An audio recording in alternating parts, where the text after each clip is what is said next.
So let's start with Paul with a sort of football perspective. Although you can talk about the corporate perspective as well if you want, Paul. But what will Messi bring at this stage in his career, footballing wise, and could he upset the balance, the tempo, the pace of the City team? I wouldn't say that he would upset the pace of the team just because of his footballing brain. I mean, that is something that we all know. You know, the guy is an absolute genius. At the same time, if you remember when Diego, the season before, he kind of hung his boots up. He had a pretty forgettable season at Sociedad. I know as his career was coming to an end, and physically and he had other issues. When you see Lionel Messi, you know, he's able to manage all of the background noise. And let's face it, it is loud, but he's able to manage that. And at the same time, he wouldn't necessarily play in any one position, not necessarily, you know, that in the place of Riyad Mahrez or in the place of Kevin De Bruyne.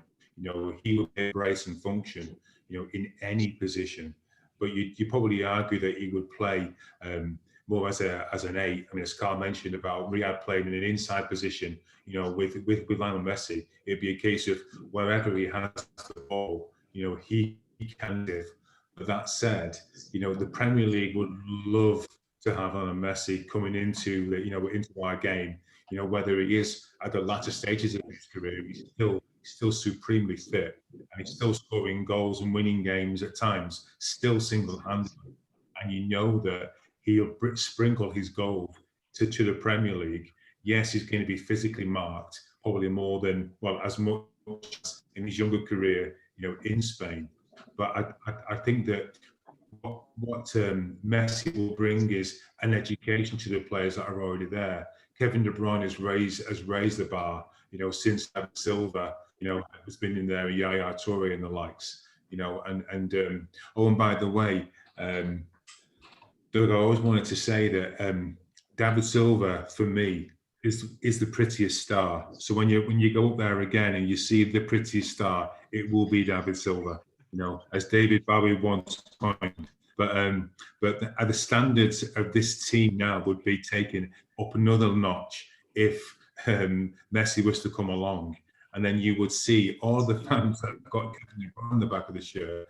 He'll be forgotten. It'll be Lionel Messi. So from a commercial perspective, it will be breathtaking. But in all seriousness, when you have someone with the ability that Lionel Messi has got, with the awareness, the movement, the touch, you know, the vision that he's got, and the craft knowledge. People have tried to bully him. They've tried to be in his face. They've tried to surround him. It doesn't make a difference, you know, because of his genius and because of his awareness on the front foot all the time, thinking 3 or 4 moves ahead. He will score goals, he will create chances, and he will bring the best out of the players around him. So for me personally, I would be so excited. I don't want to tempt fate, Ian, because it's happened twice in the past where we've had these false dawns. But if it was to be, you know, in the new year, it would be absolutely amazing for the Premier League. And it wouldn't be a pension. It wouldn't be a pension for anyone. It would be an absolute delight for all of us. That's a very positive response, and obviously part of my job when I'm holding these debates is to put the other side of the argument. So let me come to Doug then and say, do you see any negatives of this? I mean, obviously you're on the other side of the Atlantic, and you've been following City before, if Messi does come, before this sort of circus comes to town. So you're not just being attracted clearly by to the name of Messi. Do you see any negatives of him coming if he comes? It's really hard to see him if there are. You know, you have a coach that coached him before, so he understands his special. I mean, he's got obviously he's one of the best, if not the best, football player ever, and still, I believe, as Paul said, you know, he's still watching him even yesterday, I think. I mean, he's amazing. He can win games. He certainly hasn't got several years left in him at this level, but he certainly has a few potentially. And you manage the minutes, kind of like with Fernandinho and those kinds of things. The other thing that I think is exciting is to see how City adapts to him being on the side, because he's certainly never been one that's been a high press player very often. So that will be interesting to see how Pep adjusts or picks his team around him. But as Paul said, I just don't see how there is a negative. I mean, it brings, if he comes to the Premier League, you have arguably, and I certainly believe, the best league in the world for competition. I mean, you have 10, 12 teams that could win it this year alone, which is just amazing. But then having him there, and then the only thing I worry about, and I think Karl's probably in the same boat, is how do we get a ticket now to a game? Because there will not be an empty seat at the Etihad ever again.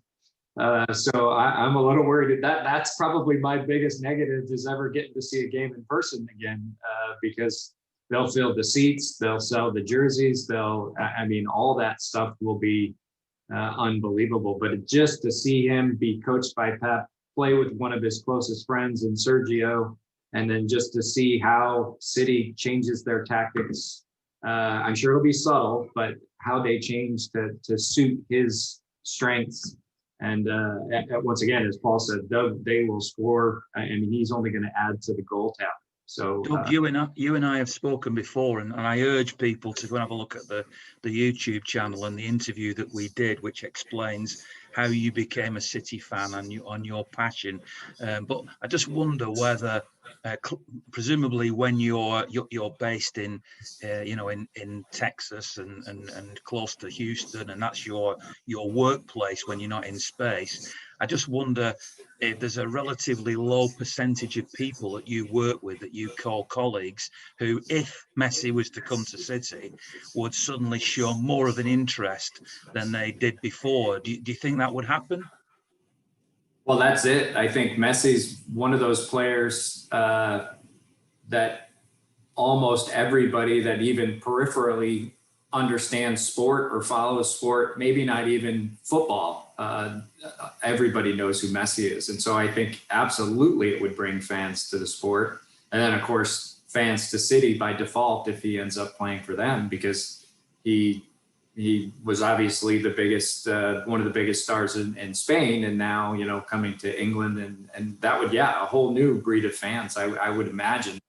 And especially with a team, as Barcelona is kind of a team that's in a little bit of a decline. And so just to see him maybe be in a team that's still kind of at a level, I think it would just be amazing. It would bring a lot more fans, certainly. I don't know what you were thinking, Karl, when you were listening, because I saw I saw your reaction. We do this recording on Zoom. Is there any fear that you have that if Messi comes, that we'll, as a club, get accused even more of just trying to buy success or trying to buy fans or whatever? Was that in your mind at all then when you were reacting? Paul, you know my perspective on that. It makes no difference whether you buy Messi or you don't buy Messi. They're still going to accuse you. That's what haters do. For the other clubs, that's what they're going to do, regardless. I mean, Messi, ever so often in the life of the generation, there's an iconic player. Maradona was one iconic player. Pele, iconic. Bobby Charlton, iconic. They're iconic players that come to the earth. Messi's one of those players. And to me, the opportunity to have him come to City, if we can get him, it's up to Leo, we should go for him. He's 33. Fernandinho 2 years ago was 33, 17-18 season. He was dynamic. Still is dynamic. Sergio Aguero was 32. David Silva's just 34. So Messi, whether it's genes, whether it's the way he takes care of himself, still has a lot to give. Now, his role may change with our club versus last role he plays may change. But when you take the apprentice and the wizard and put them in this team with Kevin De Bruyne, Phil Foden, Gabriel Jesus, and Ferran Torres, I want to see fireworks and magic. And it's not just good for City, it's good for the Premier League. And the numbers go through the roof. And the club's status within global football here in the US especially will go through the roof. Think about this. In 2026, USA is going to host the World Cup. Imagine if Messi came to City for 2 years and they went to New York City for another 4 years, right at the peak of the World Cup.